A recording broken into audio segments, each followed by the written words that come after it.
Kyagar Ri is a 6,000 meter peak in Ladakh in northwest India, not far away from the picturesque Tso Moriri Lake. At 6,100 meters, it's considered one of the easier trekking summits in the region, often chosen as an introductory 6,000er or as an acclimatization climb before attempting higher and more technical mountains. On our ascent, however, we encountered unusually heavy fresh snow, which made the climb more demanding, but at the same time it transformed the landscape into an almost surreal snow-covered panorama. The mountain can be climbed in a single day, as it is possible to drive by off-road vehicle to about 4,800 meters, right at the foot of the peak. We began our ascent in the middle of the night, hoping to take advantage of the firmer snow conditions before the warmth of the midday sun. So at first the route rose steeply over rocky scree, leading us steadily toward the snow line. We enjoyed the stillness of the night, the breathtaking starry sky unspoiled by city lights, and the steady progress we were making on the first snow.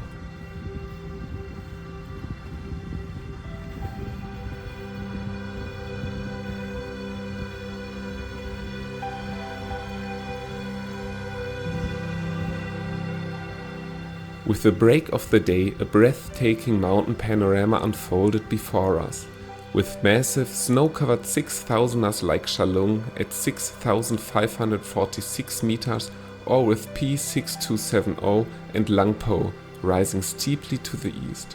Further south, the highest peak of the Tso Moriri Lake, the 6,666 meter Korzok Kangri towered above, and directly opposite of us stood Korzok Kangri, a 6,000er with a long snow-covered ridge that I would climb solo a week later.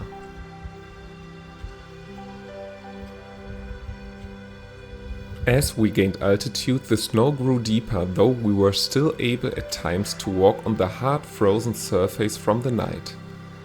However, we frequently sank deeply, which made the ascent especially exhausting for me, given my limited acclimatization from just a few short hikes around 3,500 meters in Leh.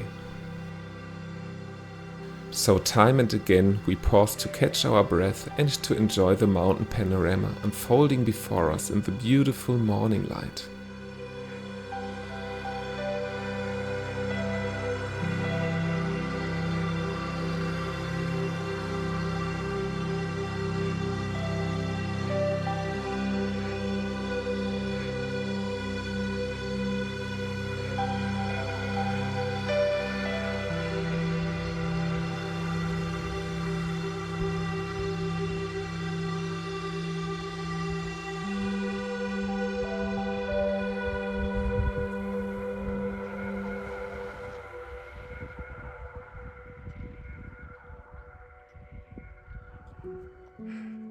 After reaching the main ridge, which would lead us all the way to the summit, an endless ice desert unfolded to the west, dotted with striking peaks like Point 6250, another of the countless 6,000 meter peaks.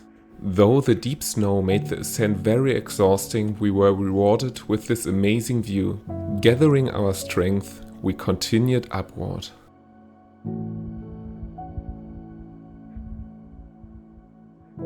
About 150 meters below the summit, we took a longer break. The snow was now very deep, slowing our progress, and the thinning air added its own challenge. However, since we had moved quickly at the start of the climb, we were still on schedule, allowing us to fully take in the scenery.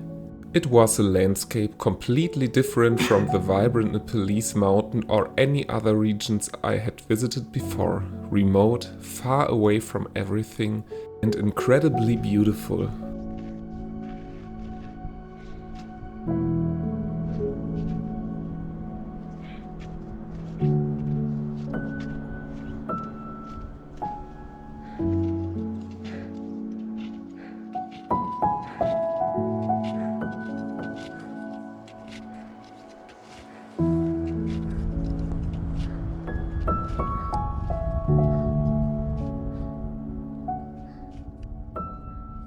Refreshed by our break, we continued climbing the snow-covered slope, and after a while the summit appeared, marked by a traditional Himalayan cairn adorned with colorful prayer flags.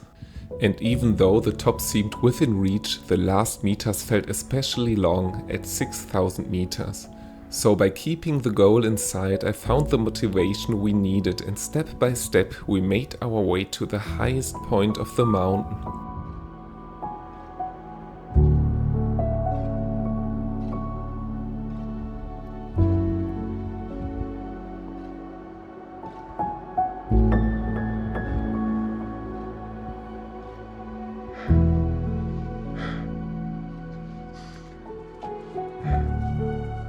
By around 9 AM, after almost 7 hours of climbing, we finally reached the summit. Following tradition, we first cycled the summit monument, adorned with prayer flags clockwise. This ritual is done to honor the mountain spirits, show respect and harmonize with the natural energies of the peak. As one moves clockwise, it's believed that positive energy is gathered and blessings are received, creating a moment of reflection and gratitude for a safe ascent.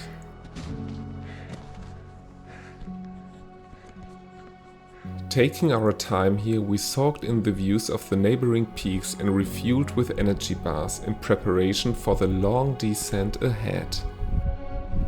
The most striking peak to the west was the Spangnak Ri, rising to 6,390 meters. Now completely covered in snow, it's dominated by large glaciers with steep ice walls, making it a peak that would certainly offer an exciting climb.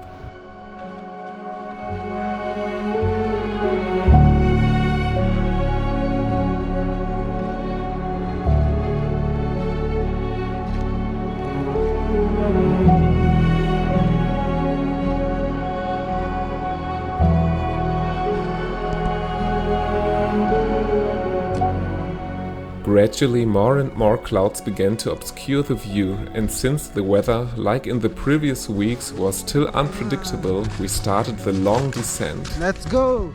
1,300 meters back to the foot of the mountain.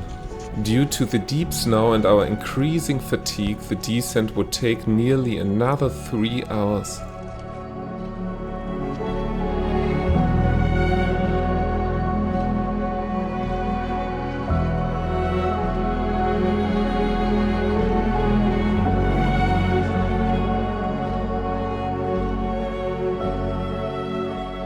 Under dry conditions, the mountain would likely reveal a much gentler, but perhaps less imposing side of itself. As the first of 3 6,000ers I would climb during my stay in Ladakh, this was a fantastic introduction, offering surreal panoramas toward the hundreds of 6,000 meter peaks in the region.